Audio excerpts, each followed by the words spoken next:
Hello everyone, welcome back to education tech in Telugu YouTube channel. So ఈరోజు మన channel ఏంటంటే ఈఎంసీసీలో next topic గురించి అయితే డిస్కస్ చేసుకుందాం. సో ఇక లేట్ చేయకుండా వీడియోని అయితే స్టార్ట్ చేద్దాం. సో ఎవరైనా సబ్స్క్రైబ్ చేసుకోకపోతే కనుక సబ్స్క్రైబ్ చేసుకోండి. అండ్ వీడియోస్ చూస్తున్నారు కానీ లైక్ చేసి కామెంట్ చేయట్లేదు. సో లైక్ చేసి కామెంట్ చేయండి. మీరు కామెంట్ సెక్షన్లో అర్థమైతే చెప్పండి, లేకపోతే లేదు. ఆర్ఎల్స్ మీకు ఏదైనా డౌట్ ఉన్నా సరే మీరు కామెంట్ సెక్షన్లో మెన్షన్ చేయండి. సో నేను ఆ చాప్టర్ అయితే చెప్పడానికి ట్రై చేస్తాను. సో ఇక ఆబ్జెక్టివ్స్లోకి వెళ్ళిపోతే, సో ఈ ఎండ్ ఆఫ్ ది క్లాస్కి మీరు ఏం నేర్చుకోబోతున్నారంటే explain how to measure frequency and phase of a single signal using Lissajous figure. So Lissajous ఫిగర్ని యూజ్ చేసుకుని ఫ్రీక్వెన్సీని ఫేజ్ని ఎలా మెజర్ చేయాలి అనేది అయితే తెలుసుకుంటారు. అలాగే basic principle of sampling CRO. So CRO ఉంటుంది కదా, దాంట్లో శాంప్లింగ్ సిఆర్ఓ అని చెప్పేసి ఒకటి ఉంటుంది. సో దాని యొక్క బేసిక్ ప్రిన్సిపల్స్ అయితే తెలుసుకోబోతున్నారు అనమాట. సో నెక్స్ట్ వచ్చేసి రీక్యాప్. సో లాస్ట్ వీడియోలో మనం ఏం చేసుకున్నామంటే measurement, procedure of measurement. So ఒక మెజర్మెంట్ చేస్తున్నాం అనమాట. అది వోల్టేజ్ కానీ, అలాగే మనకి ఇక్కడ ఫేజ్ యాంగిల్ కానీ, టైమ్ ఇంటర్వెల్ కానీ, ఫ్రీక్వెన్సీ కానీ, డెప్త్ ఆఫ్ మోడ్యులేషన్ కానీ. సో ఈ మెజర్ చేస్తున్నాం. సో దానికి ఒక ప్రొసీజర్ ఉంటుంది అనమాట ప్రతిదానికి. సో ఆ ప్రొసీజర్ గురించి అయితే చెప్పుకున్నాం. సో ఈ వీడియో మీరు చూడనట్టయితే మన ఈఎంసీజీ ప్లేలిస్ట్లో ఉంటుంది, ఒకసారి అయితే అక్కడ చూడండి. అండ్ నేను ఐకార్డ్స్లో కూడా మెన్షన్ చేస్తాను. So conversion of single trace CRO. So single trace సిఆర్ఓని డ్యూయల్ ట్రేస్ సిఆర్ఓగా ఎలా కన్వర్ట్ చేయాలి అనేది కూడా చెప్పాను. సో ఈ లాస్ట్ క్లాస్లో కనుక మీరు ఈ వీడియో చూడకపోతే కనుక ఒకసారి అయితే చూడండి. సో అసలు లిజాజియస్ ఫిగర్ అంటే ఏంటో చూద్దాం. Lissajous figure is the pattern which is displayed on the screen when sinusoidal signals are applied to both horizontal and deflection plates of CRO. So మనకేంటంటే ఒక్కొక్కసారి సిగ్నల్ ఓన్లీ వర్టికల్ యాంప్లిఫైర్కి ఇస్తాం, ఆర్ఎల్స్ హారిజాంటల్ యాంప్లిఫైర్ ఇస్తాం. But deflection plates కూడా అంతే. మనం ఒక్కొక్కసారి vertical deflection ప్లేట్స్కి ఇస్తాం, ఆర్ఎల్స్ హారిజాంటల్ డిఫ్లెక్షన్ ప్లేట్స్కి ఇస్తాం. బట్ అలా కాకుండా మనం కొన్ని సిచ్యువేషన్లో ఏం చేస్తాం అంటే both horizontal and vertical deflection plates రెండింటికి మనం సిగ్నల్ అయితే ఇస్తాం అన్నమాట. సో అప్పుడు ఇచ్చేప్పుడు మనం ఏం చేస్తామంటే స్క్రీన్ మీద లిజాజియస్ ఫిగర్ అనేది మనం అబ్జర్వ్ చేస్తాము.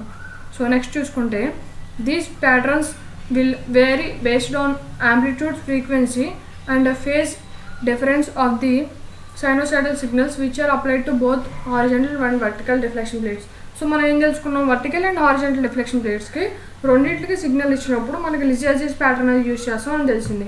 సో ఇవేంటంటే మనకి వచ్చేసి మనకి సో ఇక్కడ కింద చూసుకున్నారు కదా, ఈ సింబల్లో కనిపిస్తాయి అనమాట. సో ఇలా కనిపిస్తే సో అవి ఎలా వ్యారీ అవుతాయి అంటే మనం అప్లై చేసే యాంప్లిట్యూడ్ అండ్ ఫ్రీక్వెన్సీ, ఫేజ్ ఎలా అయితే చేంజ్ అవుతాయో సో అలా ఆ ప్యాటర్న్స్ కూడా చేంజ్ అవుతాయి అని చెప్తున్నారు. సో సిగ్నల్తో మనం both horizontal and vertical deflection ప్లేట్స్కి ఇస్తాము. దాని వచ్చే డిఫరెన్స్ని బట్టి, ఆ సైనోసాయిడల్ సిగ్నల్ డిఫరెన్స్ని బట్టి మనకి ఆ ప్యాటర్న్ అనేది చేంజ్ అవుతుంది అని చెప్తున్నారు. Measurement using Lissajous figures. So ఎలా మెజర్ చేస్తున్నాము, we can do the following two measurements from a Lizagius figure. So మనం ఈ 2 అనేది మనం యూజ్ చేస్తామంట మెజర్ చేయడానికి. ఏంటంటే frequency of the sinusoidal signal. So sinusoidal signal నుంచి మనం ఫ్రీక్వెన్సీ అయితే క్యాలిక్యులేట్ చేస్తాం. Phase difference between 2 sinusoidal signals. So మనం ఇక్కడ ఫస్ట్లో ఏం నేర్చుకున్నాం అంటే లిజాజియస్ని ప్యాటర్న్ యూజ్ చేసుకుని ఫ్రీక్వెన్సీ అండ్ ఫేజ్ని ఎలా క్యాలిక్యులేట్ చేస్తామని తెలుసుకున్నాం. సో ఇక్కడ కూడా అదే చెప్తున్నారు. మనం ఫేజ్ డిఫరెన్స్ కూడా తెలుసుకుంటాం అనమాట బిట్వీన్ 2 సైనోసాయిడల్ సిగ్నల్స్ని. సో ఇక్కడ వచ్చేసి మనకి మెజర్మెంట్ ఆఫ్ ఫ్రీక్వెన్సీ. సో ఫ్రీక్వెన్సీని ఎలా మెజర్ చేస్తామో చూద్దాం. Lissajous figure will be displayed on the screen when the sinusoidal signals are applied to both horizontal and vertical deflection plates of the CRO. So ఇందాక మనకు చెప్తున్నది ఒక పాయింట్నే మనకి ఒక తిప్పి అలా చెప్తారనమాట. సో ఇక్కడ చూసుకుంటే మనకి స్క్రీన్ మీద అనేది లిజాజియస్ ఫిగర్ అనేది కనిపిస్తుంది. ఎప్పుడంటే both horizontal and vertical deflection plates of సిఆర్ఓకి మనం సైనోసాయిడల్ సిగ్నల్ అప్లై చేసినప్పుడు అని చెప్తున్నారు. Hence apply the sinusoidal signal which has standard known frequency to the horizontal deflection plates of CRO. So మనం ఏంటంటే మనం స్టాండర్డ్ నోన్ ఫ్రీక్వెన్సీని మనం హారిజాంటల్ డిఫ్లెక్షన్ ప్లేట్స్ ఆఫ్ సిఆర్ఓకి ఇస్తున్నాము. Similarly apply the sinusoidal whose frequency is unknown to the vertical deflection plates of the CRO. So మనం ఇక్కడ చూసుకుంటే మనకి ఇది వచ్చేసి వర్టికల్ డిఫ్లెక్షన్ ప్లేట్, ఇది వచ్చేసి హారిజాంటల్ డిఫ్లెక్షన్ ప్లేట్. మనం హారిజాంటల్ డిఫ్లెక్షన్ ప్లేట్కి నోన్ ఫ్రీక్వెన్సీ ఇచ్చాము, వర్టికల్ డిఫ్లెక్షన్ ప్లేట్కి అన్నోన్ ఫ్రీక్వెన్సీ ఇచ్చాము అని చెప్తున్నారు. Let FH and FVF are the frequencies of sinusoidal signals which are applied to the horizontal and vertical plates of CRO. So మనం ఇప్పుడు apply చేసాం కదా, వాటిని ఏమనుకుంటున్నారంటే ఫ్రీక్వెన్సీని సో FH అండ్ FVF అని చెప్పేసి అనేది అనుకుంటున్నాం. Basic circuit for frequency measurement with Lissajous figure. So ఇది వచ్చేసి బేసిక్ సర్క్యూట్ డయాగ్రామ్ అనమాట. Horizontal deflection plates known frequency ఇచ్చాం, అన్నోన్ ఫ్రీక్వెన్సీ వచ్చేసి వర్టికల్ డిఫ్లెక్షన్ ప్లేట్స్కి ఇచ్చాం. సో ఇప్పుడు మ్యాథమెటికల్గా మనం క్యాలిక్యులేట్ చేయాలన్నమాట. The relationship between FH and FV can be mathematically represented as below. FV is equal to NH by NV. So NH అంటే nothing but number of horizontal divisions అనమాట. So NV equal to number of vertical tangents. So nothing but మనకి divisions అనే అనుకోవచ్చు. From above relation we will get the frequency sinusoidal signal which the applied vertical deflection plates of CRO as FV is equal to NH by NV FH అనమాట. So nothing but ఈ formula ఏంటంటే FV is equal to NH by NV అని చెప్పేసి అనుకున్నాం. So మనం ఏం చేసామంటే FHని తీసుకొచ్చి ఇక్కడ పెట్టేసాం. So FV is equal to NH by NV FH. So FHని కామన్ తీసామన్నమాట FVలోంచి. So measurement of frequency. So ఇక్కడ వచ్చేసి FV is equal to FH. So ఈ సిగ్నల్ మనం ఏమనుకుంటామంటే ఇది వచ్చేసి హారిజాంటల్, ఇది వచ్చేసి ప్యారలల్. సో ఇది వచ్చేసి హారిజాంటల్ అనుకుందాం, ఇది వచ్చేసి వర్టికల్ అనమాట. సో దీనికి ఏంటంటే హారిజాంటల్ వర్టికల్ ఒకటే ఉంది కాబట్టి FV is equal to FH. ఇక్కడ చూసుకుంటే ఇదేంటి హారిజాంటల్, మనకి హారిజాంటల్ ఏమున్నాయి 1 ఉంది 2 ఉంది, 2 ఉన్నాయి. సో ఇక్కడ వర్టికల్కి వచ్చేప్పటికి 1 ఉంది. So FV is equal to 1, FH is equal to 2FH. So horizontal 2 ఉన్నాయి కాబట్టి 2FH అనుకున్నాం. నెక్స్ట్ ఇక్కడ చూసుకుంటే హారిజాంటల్ అనేవి 3 ఉన్నాయి, వర్టికల్ అనేది ఒకటే ఉంది. So FV is equal to 3FH. So horizontal FH అంటే frequency in horizontal deflection plates. So 3 ఇక్కడ తీసుకున్నాం. నెక్స్ట్ వచ్చేసి ఇక్కడ 4 ఉన్నాయి హారిజాంటల్గా. సో ఇవన్నీ హారిజాంటల్, వర్టికల్ వచ్చేసి 1 ఉంది. సో వర్టికల్ అనేది 1 కాబట్టి FV అనుకున్నాం, 4 హారిజాంటల్. నెక్స్ట్ వచ్చేసి ఇక్కడ 5 ఉన్నాయి, 5FH. సో ఇదైతే మీకు అర్థమైపోయి ఉంటుంది. సో ఇప్పుడు చూసుకోండి ఇక్కడ వర్టికల్గా. సో వర్టికల్గా ఇక్కడికి వచ్చేసి 1, 2 ఉన్నాయి, హారిజాంటల్గా ఉంది 1 ఉంది. సో ఇక్కడ మనం ఏం చేసుకున్నాం FV is equal to half FH అని తీసుకున్నాం. నెక్స్ట్ వచ్చేసి ఇక్కడ హారిజాంటల్గా 1 ఉంది, ఇక్కడ వచ్చేసి 3 ఉన్నాయి కాబట్టి 1/3 FH అనుకున్నాం. నెక్స్ట్ వచ్చేసి హారిజాంటల్గా 1 ఉంది, వర్టికల్గా 4 ఉన్నాయి, 1/4 FH. సో వర్టికల్గా 1 ఉంది, ఇక్కడ వచ్చేసి 5 ఉన్నాయి, సో 1/5 FH. సో ఇదనమాట ఫిగర్లో చూసుకుంటే మీకు అర్థమవుతుంది.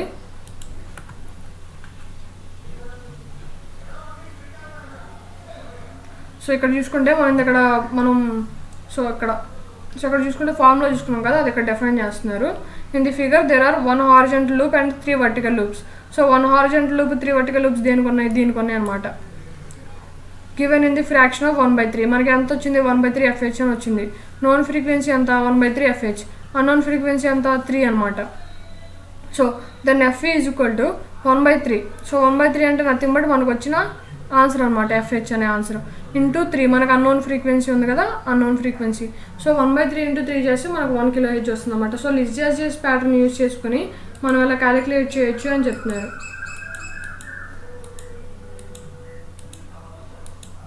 సో లిజాజిస్ ప్యాటర్న్ అసలు చాలా ఈజీగా ఉంటుంది. దీనిలో అసలు మ్యాటరే ఉండదు. ఏంటంటే మనం ఒక బబుల్స్ ఆర్ సర్కిల్స్ అయితే తీసుకున్నాము. సో హారిజాంటల్ ఏం చేస్తామంటే హారిజాంటల్ ఎన్ని ఉంటే హారిజాంటల్ లైన్లో అందిస్తాము, వర్టికల్ ఎన్ని ఉంటే వర్టికల్గా అందిస్తాము అంతే. సో దీనిలో పెద్ద నేర్చుకునేది కూడా ఏముండదు. సో ఇక్కడ ఏంటంటే 1 ఉంది కాబట్టి ఇక్కడ 1 తీసుకున్నాం FV అనేది. సో ఇక్కడ 2 ఉన్నాయి కాబట్టి FV అనేది 1 ఉంది కాబట్టి 1 తీసుకున్నాము, 2FH అనేది తీసుకున్నాం. సో FV అంటే వర్టికల్, FH అంటే హారిజాంటల్. సో మనకు వర్టికల్ ఎన్ని ఉన్నాయి, హారిజాంటల్ ఎన్ని ఉన్నాయి తెలుసుకుంటే ఈ డయాగ్రామ్స్ అనేవి వచ్చేస్తాయి అన్నమాట. అండ్ ఇది వచ్చేసి మీకు 5 మార్క్స్కి రావచ్చు, లేదంటే షార్ట్కి కూడా రావచ్చు. అంత ఇంపార్టెంట్ అంటే 10 మార్క్స్కి వచ్చే క్వశ్చన్ అయితే కాదు, మనకు 5 మార్క్స్ కానీ 3 మార్క్స్ కానీ వస్తుంది అన్నమాట. So phase measurement is nothing but sin α = B/n తీసుకుంటాం. సో ఇక్కడ వచ్చిన ఏదైతే ఫేజ్ ఉందో దాన్ని B అని తీసుకుంటాం. సో టోటల్ యాంగిల్ వచ్చేసి మనం A అని తీసుకుంటాం. సో ఇక్కడ కూడా అదే చెప్తున్నారు, phase is determined by dividing the number of divisions between the intersection of the wave form with the centre line by the total height of the wave form. The quotient is the sine of angle phase. So ఇక్కడ చూసుకుంటే ఇది మొత్తం కలిపి ఒక signal అనమాట. So ఇక్కడ చూసుకుంటే ఇది ఇంటర్సెక్షన్ అనమాట. ఈ ఇంటర్సెక్షన్ వచ్చిన సిగ్నల్ని బై మనం టోటల్ సిగ్నల్ ఉందో ఎంతైతే చేస్తామో ఈక్వల్ టు అది ఫేజ్ సిగ్నల్ అయితే వస్తుంది, ఫేజ్ యాంగిల్ అయితే వస్తుంది అని చెప్తున్నారు. Why we are using sampling oscilloscope. So అక్కడ లిజాజిస్ అయితే అయిపోయింది, ఇప్పుడు శాంప్లింగ్ ఆసిలోస్కోప్ వచ్చామన్నమాట. సో శాంప్లింగ్ ఆసిలోస్కోప్ అంటే ఏంటో చూద్దాం. The low frequency general purpose oscilloscope uses a single set of vertical deflection plates. If a very frequency signal is used in such oscilloscope. The oscilloscope shows the following limitations. So ఏంటంటే లో ఫ్రీక్వెన్సీని మాత్రమే use చేస్తాం ఆసిలోస్కోప్లో. అలా కాకుండా high frequency signals వచ్చేస్తే ఆసిలోస్కోప్కి ఏమేమి limitations ఉన్నాయో చూద్దాం. First one, the electron beam does not get sufficient time to pick up the instantaneous levels of the input signal. So మనకేంటంటే ఎప్పటికప్పుడు మనం ఇన్స్టాంటేనియస్గా ఏ ఇన్పుట్ ఇస్తే మనకి అవుట్పుట్లో సేమ్ అదే ఇన్స్టాంటేనియస్ అవుట్పుట్ అనేది రావాలి. కాకపోతే ఇక్కడ హై ఫ్రీక్వెన్సీని యూజ్ చేయడం వల్ల మనకి ఏమవుతుందంటే ఇన్స్టాంటేనియస్ సిగ్నల్స్ అనేవి పిక్ చేయడం కొంచెం కష్టంగా ఉంటుంది, సఫిషియెంట్గా ఉండదు అని చెప్తున్నారు. నెక్స్ట్ సెకండ్ వచ్చేసి the intensity of electron beam reduces at the high frequencies. So electron beam యొక్క ఇంటెన్సిటీ అనేది రెడ్యూస్ అయిపోతుంది అనమాట హై ఫ్రీక్వెన్సీస్లో. The number of electronic striking the screen is given time also reduced at the high frequency. So మనకేంటి, మన signal electron beam ఏదైతే ఉందో అది వచ్చేసి మన ఫ్లోరెసెంట్ స్క్రీన్ని స్ట్రైక్ అవుతుంది, అప్పుడు మనకి సిగ్నల్ అనేది బయట కనిపిస్తుంది కదా. సో ఇక్కడ హై ఫ్రీక్వెన్సీలో ఏమవుతుందంటే స్ట్రైక్ అయినా సరే కొంచెం టైం అనేది తీసుకుని మనకి స్క్రీన్ అయితే చూపిస్తుంది. అది కూడా మనకి ఏదైతే మనకి ఒక బీమ్లో చూపించాలి కదా, నథింగ్ బట్ మనకు ఒక గ్లోగా కనిపించాలి కదా సిగ్నల్, ఆ గ్లోనెస్ కూడా తగ్గిపోతుందని చెప్తున్నారు. Thus in the high frequency oscilloscope all the above limitations of low frequency oscilloscope must be avoided. So మనం ఏం చేయాలి, ఈ హై ఫ్రీక్వెన్సీ సిగ్నల్స్ని యాడ్ అయినప్పుడు మనకి లో ఫ్రీక్వెన్సీ శాంప్లింగ్ ఆసిలోస్కోప్స్లో ఈ లిమిటేషన్స్ అన్ని మనం రెడ్యూస్ చేయాలి. సో దానికోసం మనం ఏం చేసామంటే శాంప్లింగ్ ఆసిలోస్కోప్కి వచ్చాం. The sampling oscilloscope uses A sampling technique to improve the high frequency performance. So మనం ఏం చేస్తామంటే ఈ శాంప్లింగ్ ఆసిలోస్కోప్లో ఈ హై ఫ్రీక్వెన్సీ సిగ్నల్స్ని శాంపుల్ చేసి ఎలా యూజ్ చేస్తాం అనేది అయితే ఇప్పుడు తెలుసుకుందాం అన్నమాట, ఆ టెక్నిక్ ఏంటో.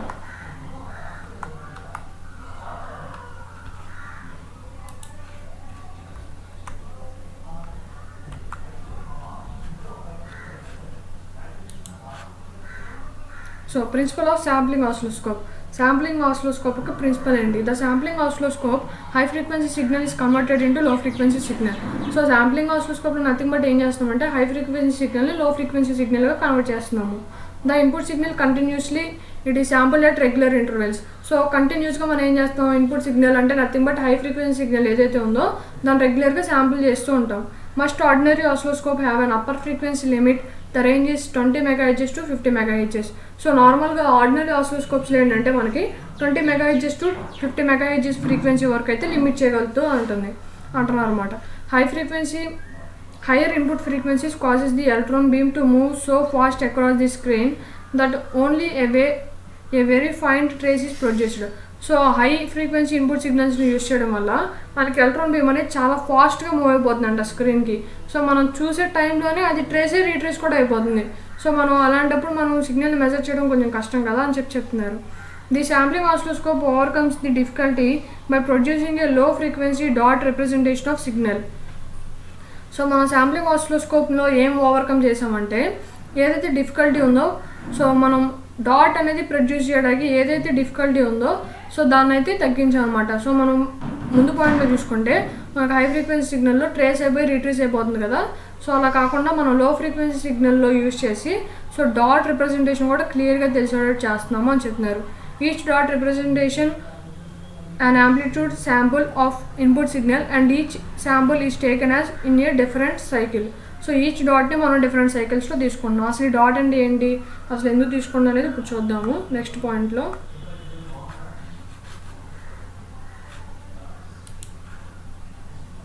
సో ఇక్కడ చూసుకుంటే మనకి డాట్ అనేది ఇక్కడ తీసుకుంటున్నాం అనమాట.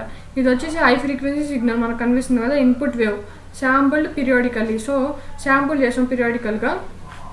మనకి ఇక్కడ చూసుకుంటే ఇది వచ్చేసి హై ఫ్రీక్వెన్సీ సిగ్నల్. సో మనకి ఇక్కడ ఫ్రీక్వెన్సీ అనేది అంత తక్కువ అంటే ఫ్రీక్వెన్సీ తక్కువ ఉందంటే నథింగ్ బట్ మనకి ఎక్కువగా ఉన్నట్టు అనమాట ఫ్రీక్వెన్సీ. మనకి టైం పీరియడ్ తక్కువ ఉంటే ఫ్రీక్వెన్సీ ఎక్కువ ఉన్నట్టు. సో ఇక్కడ నుంచి ఇక్కడ చూసుకుంటే మనకి టైం పీరియడ్ అనేది తక్కువ ఉంది. సో నథింగ్ బట్ ఫ్రీక్వెన్సీ అనేది ఎక్కువ ఉంది. మీరు ఈ టూ సిగ్నల్స్లో కంపేర్ చేసినా తెలిసిపోతుంది అనమాట మీకు దేనికి హై ఫ్రీక్వెన్సీ ఉంది అని.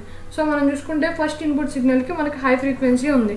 సో హై ఫ్రీక్వెన్సీని సో ఇక్కడైతే డాట్స్ పెట్టుకున్నారు అన్నమాట. ఎక్కడైతే శాంపుల్ చేస్తారో అవన్నీ డాట్స్ పెట్టుకొని ఆ డాట్స్ దగ్గర నుంచి మనకి సిగ్నల్ అయితే తీసుకున్నారు. సో సిగ్నల్ తీసుకుంటే మనకి ఏంటి ఇక్కడ, సో ఫస్ట్ వచ్చేసి అన్ని high frequency nothing but input frequency ఏదైతే పాజిటివ్ సైకిల్ ఉందో అక్కడ తీసుకున్నమాట. ఇక్కడ ఒకసారి తీసుకున్నారు ఇక్కడ. సో నేను పెన్సిల్తో చూపిస్తాను మీకు. సో ఇక్కడ ఒకసారి తీసుకున్నారు.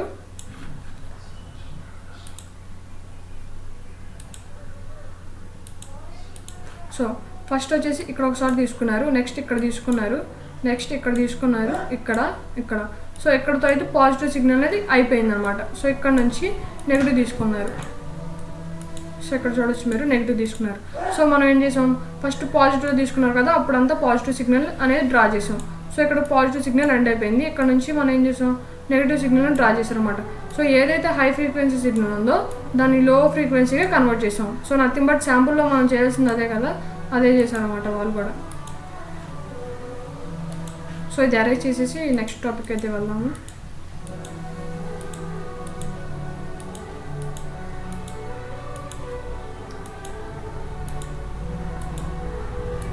సో మీకు యారో మార్క్తో చూపిస్తే ఏంటంటే కొంచెం కన్ఫ్యూజ్ అవుతారు ఏది అని చెప్పేసి అని. బట్ ఇలా పెన్సిల్తో చూపిస్తే కొంచెం టైం పడుతుంది అన్నమాట, ఇలా మనం డ్రా చేసి మళ్ళీ రిమూవ్ చేయడానికి. Figure shows 10 cycles of high frequency wave form. So ఇవైతే 10 cycles ఉన్నాయంట హై ఫ్రీక్వెన్సీ వేవ్ ఫామ్లో. That is to be displayed. So ఇవైతే డిస్ప్లే అవుతున్నాయి. 1 amplitude sample is taken at successive later times of each cycle. So ఇక్కడ నుంచి ఇక్కడికైతే ఒకసారి సక్సెసివ్గా మనం శాంపిల్ చేసాం, మళ్ళీ ఇక్కడ నుంచి ఇక్కడికి సక్సెసివ్గా శాంపిల్ చేసాం. అలా ఈచ్ సైకిల్కి మనం శాంపిల్ అయితే చేసాం. The resultant series of the sample reproduces the original waveform at low frequency. So రిజల్టెంట్గా ఏం కనిపిస్తుంది అంటే సిరీస్లో కనిపిస్తుంది. సో ఏదైతే ఇన్పుట్ సిగ్నల్ తీసుకున్నామో సేమ్ అదే ఇన్పుట్ సిగ్నల్ని మనం శాంపుల్ చేసి రీప్రొడ్యూస్ చేసాం లో ఫ్రీక్వెన్సీతో, అది ఇక్కడ చెప్తున్నారు. సో ప్రిన్సిపల్ ఏంటి, 1 amplitude sample is taken at successively later times in each cycle. So సక్సెసివ్గా మనం అయితే శాంపుల్ చేస్తాం అనమాట ఎవ్రీ సైకిల్కి. The resultant series is sample reproduce the original waveform at low frequencies. So మనం ఇందాక సేమ్ పాయింట్ అనమాట, సేమ్ పాయింట్స్ రిపీట్ అవుతున్నాయి. సో మనం ఇక్కడ ఏం చేసాం, మనం రిజల్టెంట్ ఏదైతే ఉందో దాన్ని ఏం చేసాం, ఏదైతే produce sample so input signal ఉందో దాన్ని రీప్రొడ్యూస్ చేసి లో ఫ్రీక్వెన్సీగా మార్చామని చెప్తున్నారు. సో అదే కదా అయింది. Suppose the input signal has time period t is equal to 0.01 seconds. Its frequency f is equal to 1 by 0.00 microseconds. So equal to 100 MHz అయితే ఉందన్నమాట. సో మనం ఇక్కడ చూసుకుంటే frequency is nothing but 1 by time period కదా.